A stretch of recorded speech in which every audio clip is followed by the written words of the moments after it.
नमस्कार जी, मैं हूं धर्मपाल वर्मा। चैनल में आपका स्वागत है। आज हमारे साथ हैं सांगवान खाप के मुखिया और निर्दलीय विधायक चेयरमैन सोमवीर सांगवान जी। इनसे बात करते हैं आज के ज्वलंत विषय और कल की राजनीति को लेके। सांगवान साहब, आपका स्वागत है। Thank you. सांगवान साहब, आज का जो हालात राजनीति में बने हुए हैं किसानों के आंदोलन को लेके, अध्यादेशन बिलों को लेके, तो इसको लेके आप व्यक्तिगत क्या राय रखते हैं?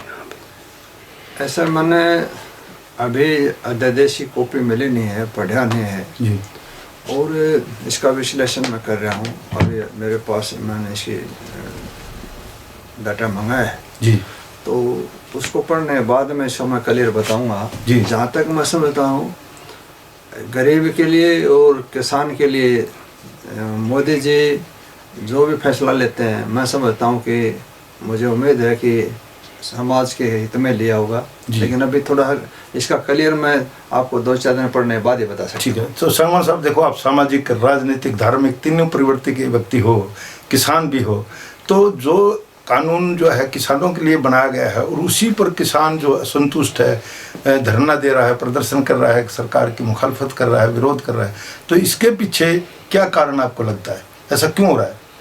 ऐसा जहाँ तक पूरे देश के अंदर जो आज किसानों के पूरा देश बंद का आह्वान भी था, लेकिन जितना मैं समझता हूँ कि हाँ वाकई में लोगों को रोष है, लेकिन जहाँ तक इनको भी सरकार ने भी अपनी तरफ से इनको जो समझाने वाली जो बात थी, लोगों को मोटिवेट करने वाली बात थी, जी, उसमें थोड़ा किसी न किसी प्रकार की कोई बात ऐसी जो इनको मतलब कन्विंस करना चाहिए था। और इसका कांग्रेस के लोग, इसी बिल को कांग्रेस के लोग ला रहे थे पीछे से, जो स्टेटमेंट भी, मतलब इसमें कहीं ना कहीं राजनीति भी हो रही है। राजनीति भी हो रही है। दूसरी बात है, इसमें सबसे ज्यादा जो व्यापारी जो भाई हैं, जो डायरेक्ट पैसा किसान का खाते में मिलता है, जो कमीशन एजेंट उस पैसे का यूज करते थे, जमींदार को जब जाते थे, तो उसके कारण सबसे ज्यादा तो मैं समझता हूँ कि विरोध जो है, आवाज जो है, या व्यापारी ज्यादा है, और किसानों को इनमें साथ लगा के जिस प्रकार का सिस्टम आज ये खड़ा करा जा रहा है, तो मैं समझता हूँ कि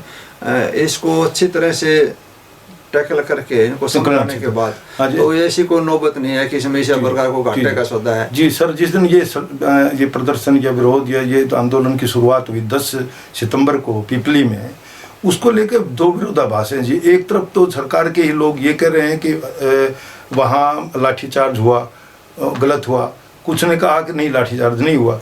तो आपकी नज़र में क्या क्या क्या स्थिति थी उस टाइम? ऐसा है, जैसा मैंने जो वीडियो देखा, जितना प्रचार कराया गया ऐसा तो कोई व्यवस्था नजर आई नहीं जी। किसी के थोड़ी बहुत मामूली अगर किसी प्रकार को लगी भी गई, तो इसको जितना मैं समझता हूँ तुल्य ज्यादा दिया गया, ऐसी हालात नजर मुझे तो है नहीं जैसा दिखाया जा रहा है। सांगवान साहब, अब क्योंकि एक उपचुनाव हरियाणा में होने जा रहा है, आपका वहाँ बड़ा इंटरेस्ट है, आपने बहुत काम किया, आप उन लोगों के बीच में जा रहे हैं, तो इन हालातों का उस चुनाव पे भारतीय जनता पार्टी के जिनके साथ आप हैं, क्या इसका कोई नेगेटिव असर जा सकता है? ऐसा है, जिस प्रकार का प्रदर्शन लोगों ने किया देख रहे हैं, स्वाभाविक है समाज के अंदर किसी बात को लेके तो थोड़ा बहुत असर होता है, लेकिन मैं समझता हूँ कि इस चुनाव के अंदर, उपचुनाव के अंदर कोई फर्क नहीं पड़ेगा। उपचुनाव में ना जी, हाँ ठीक है आपकी बात, उपचुनाव में विशेष तौर पर आप अलग अलग गाँव में गए हैं। एक मसला जैसा मुझे लगता है कि बुटाना में एक आपने प्रोग्राम किया, आपका सम्मान समारोह था, उसमें एक डिमांड उठी थी और उसका श्रेय आपको जाता है, और वो आज जो प्रेस कॉन्फ्रेंस में कृषि मंत्री ने लगभग स्पष्ट कर दिया है कि हम वहाँ यूनिवर्सिटी बनाने जा रहे हैं, उसको लेके आपको कितना संतोष है जी? ऐसा है कि जब मैं शुरू में गया, हाँ जी, बड़ौदा के अंदर मैंने देखा, हाँ जी, और लोगों ने हमारे सांगवान गोत्र के भी 7000 वोटर हैं जी जी, तो उन्होंने जो मेरा मान सम्मान करा, और उनके कॉलेज के अंदर जो मेरे अगर डिमांड रखी कि भाई ऐसा होना चाहिए कि आदमी की प्रोग्रेस एजुकेशन के बगैर नहीं हो सकती, जी जी, तो उसको जिस प्रकार पूर्वजों ने वो संस्था खड़ी करी, तो उसको यूनिवर्सिटी बनाने की उन्होंने डिमांड रखी। जी जी, 3-4 समस्याएं उन्होंने मेरे आगे पीने के पानी की थी, दादा ढोला के आश्रम में वो ट्यूबवेल मंजूर करवाया, एक बुटाना माइनर से 3.5 करोड़ रुपये मंजूर करवा दिया, परसों टेंडर उसका खुलने जा रहा है। जी। और आज मंत्री जी ने माननीय मुख्यमंत्री जी से बातचीत होके आज उस यूनिवर्सिटी की भी घोषणा कर दी, जो 36 गांवों की एक सामूहिक डिमांड भी थी। जी। मैं समझता हूँ कि इस एजुकेशन बढ़ावा देने के लिए ये मेरा सौभाग्य है आगे माननीय मुख्यमंत्री जी ने हमारी बात को माना और उस इलाके को ये एजुकेशन के लिए एक यूनिवर्सिटी दी, तो बहुत बड़ा काम। तो प्रधान जी एक बात और बताइए कि अब सरकार ने जो है ना कहा कि हम IMT बनाएंगे बड़ौदा हल्के में। IMT भूपेंद्र सिंह हुड्डा के टाइम पे खरखोदा में मंजूर है, उस पर कोई काम हुआ नहीं, वो बीच में लटका पड़ा है। क्या विरोधी इस बात को नहीं उठाएंगे कि जो पहले से जो मंजूर है उस पर तो कोई काम हुआ नहीं, नई आप घोषणा कर दी, कि कैसे यकीन करेंगे कि बीजेपी इस पर कोई काम हो जाएगा? ऐसा है, चौधरी भूपेंद्र हुड्डा अगर काम करते जी, उनके तो 10 साल राज्य में मुख्यमंत्री बनने का मौका मिला, उसका इलाका था, लोगों ने उसके 3 बार लगातार MLA बना के दिए, तो अगर बढ़ाते काम कराते तो नौबत नहीं आती। आज हालात परिस्थिति वहाँ पर आप देखेंगे, मुझे उसे कहने में कोई संकोच भी नहीं है कि सबसे कम काम अगर मैं पूरे हरियाणा के अंदर घूमता हूँ, अगर बड़ौदा की तुलना मेवात से भी की जाए तो कम है कि यहाँ काम हुआ नहीं जो होना चाहिए था। ठीक है। संगवार साहब, आपने एक इंडिपेंडेंट MLA रहते सरकार को जो समर्थन दिया, समझते हैं कि लोगों की प्रगति के लिए, कल्याण के लिए, उनकी रिक्वायरमेंट के लिए दिया होगा, तो क्या आप संतुष्ट हैं इस बात से कि सरकार आपका पूरा साथ दे रही है, लोगों की बातों में, लोगों की जो डिमांड्स है वो पूरी हो रही हैं? इस बारे में बताएं प्लीज़। ऐसा मैं तो प्रो BJP था जी, और पार्टी पिछले 2014 चुनाव भी टिकट पर लड़ा BJP जी। इस बार टिकट काट दी, लोगों में रोष था, जनता ने अपने आप ऑटोमेटिक मेरे को MLA बना दिया जी। तो मेरा धर्म भी बढ़ता है, आदमी जहाँ विचार मिलते हैं वही समर्थन करता है। तो BJP विचारधारा से जुड़ा मोदी जी के कार्यशैली से प्रभावित होके जी, और जनता की भलाई में जब MLA बना दिया तो मैं समझता हूँ कि अपने इलाके का विकास हो। और कुछ लोग, हाँ जी, कुछ लोग ये कहते हैं कि आप क्योंकि सामाजिक व्यक्ति हैं, क्या जरूरत है राजनीति में जाने की, तो क्या आपको लगा कि राजनीति, सामाजिक व्यवस्था के लिए भी राजनीति जरूरी है, इसलिए आप आए? मैं कहता हूँ कि राजनीति है ही सामाजिक, ये तो कुछ लोगों ने अपना व्यापार बना लिया जी। ये धन दौलत इकट्ठी करने की, मौज मस्ती मारने का प्लेटफॉर्म नहीं है। राजनीति तो त्याग और तपस्या का नाम राजनीति है, सेवा भाव। इसमें 80,000 साल तपस्या करना है, ईमानदारी से बॉर्डर पर संतरी पड़े नौकरी करना है, ईमानदारी से खेती करना, उससे भी कठिन काम है राजनीति करना जी जी। क्योंकि तो, इसमें आप 24 घंटा जनता के बीच में रहते हैं, अपने सुख दुख का हिस्सेदारी करते हैं, अपने सुख तो अपना हक काट के जनता की सेवा में लगते हैं। अगर आप वास्तविक राजनीति करना चाहते हैं तो ये तो त्याग और तपस्या का नाम। संगवार साहब, आपने बड़ौदा हल्के में काम किए, आपका अपना हल्का जो है ना दादरी में, क्या बड़े प्रोजेक्ट ऐसे हैं जिन पे जो आपकी प्राथमिकता थे, उन पे क्या काम हुआ है?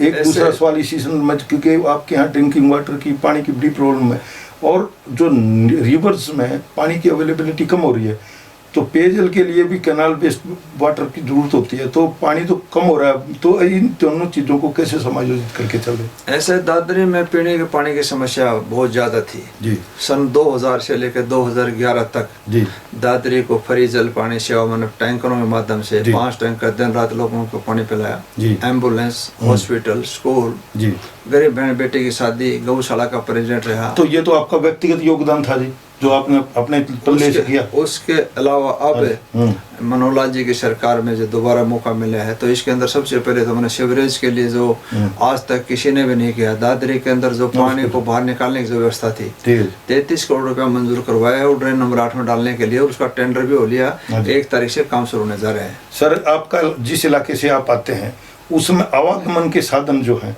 अब जैसे मान लो कुछ सीधा कोई रास्ता निकालने की बात होती है, घूम के पुराने रास्ते हैं, तो कोई नई व्यवस्था भी बनने जा रही है जो चंडीगढ़ से रिलेटेड रूट्स को थोड़ा सा छोटा करने की कोशिश में? 152D का जो मेरे दादरी से होकर सीधा है जी, इससे दादरी की दूरी कम से कम 1 घंटा कम हो जाएगी। वाह। और जहाँ मेडिकल कॉलेज की मैंने अपनी तरफ से डिमांड रखी है, 350 एकड़ जमीन फ्री ऑफ कॉस्ट पंचायत छपारी दे रखी है जी। सरकारी कॉलेज की डिमांड है, दादरी की रिंग रोड की डिमांड है, सेक्रेटरेट का पैसा मंजूर करवा दिया, जो 55 करोड़ रुपए की पेमेंट करवा दी हुड्डा ने, जो जमीन पर उसमें से जी। सनसपुर के अंदर स्टेडियम बनने लग रहा है, अंडरपास का काम शुरू हो रहा है जी।